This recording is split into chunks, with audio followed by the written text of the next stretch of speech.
Chapter 1. Certain class pets will go down in legend. We've all heard of the duck from Marnieville Elementary that could use an electric pencil sharpener. And of course, there was Bert, the chameleon, that Miss Simmons' fourth graders all swore they saw go played for the first time.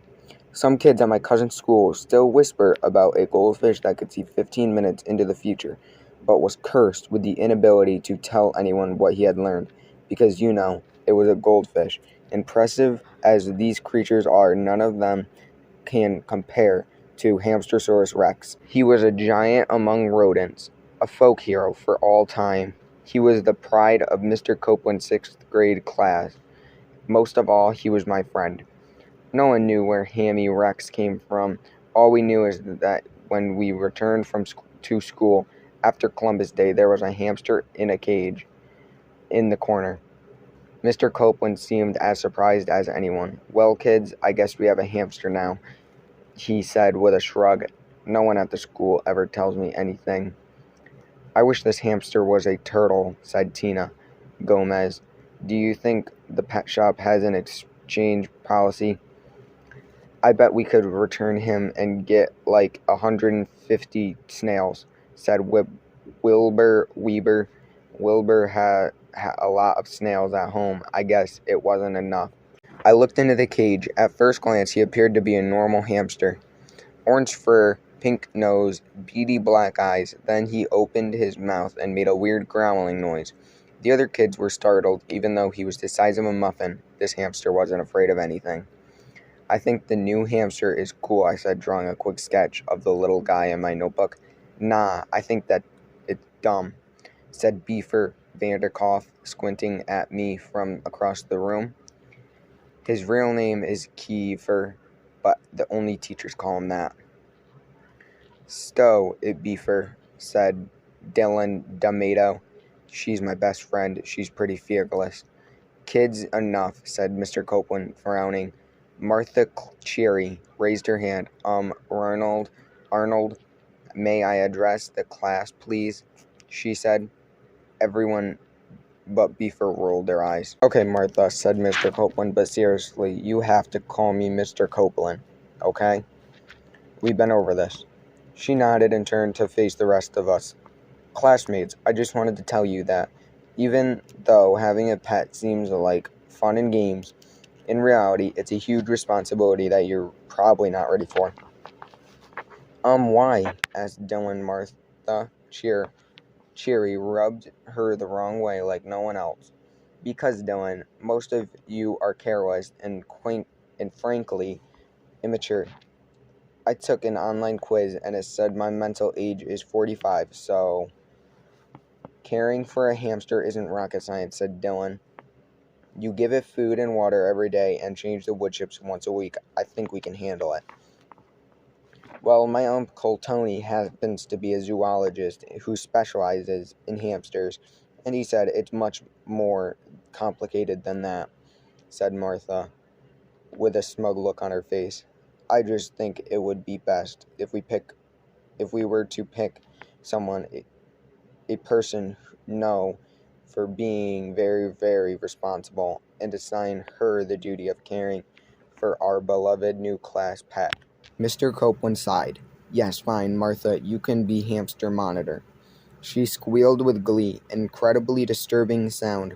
"Oh, thank you ever so much, Mr. Copeland. May I ask, will I be issued an official hamster monitor ID card and lanyard?" "No," said Mr. Copeland. "Well, I'll make my own," said Martha.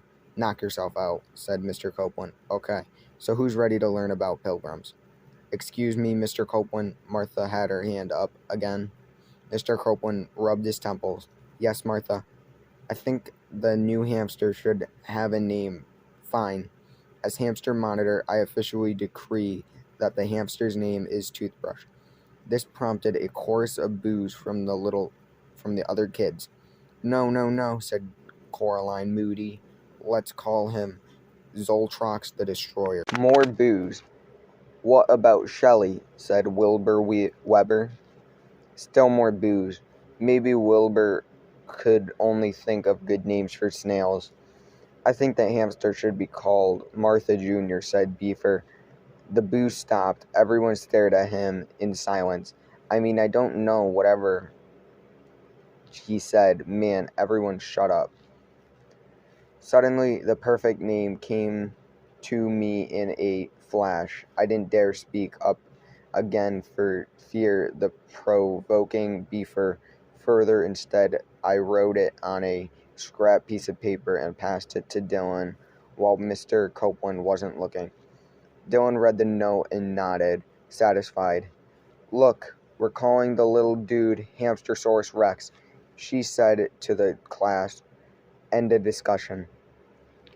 They all stared at her now.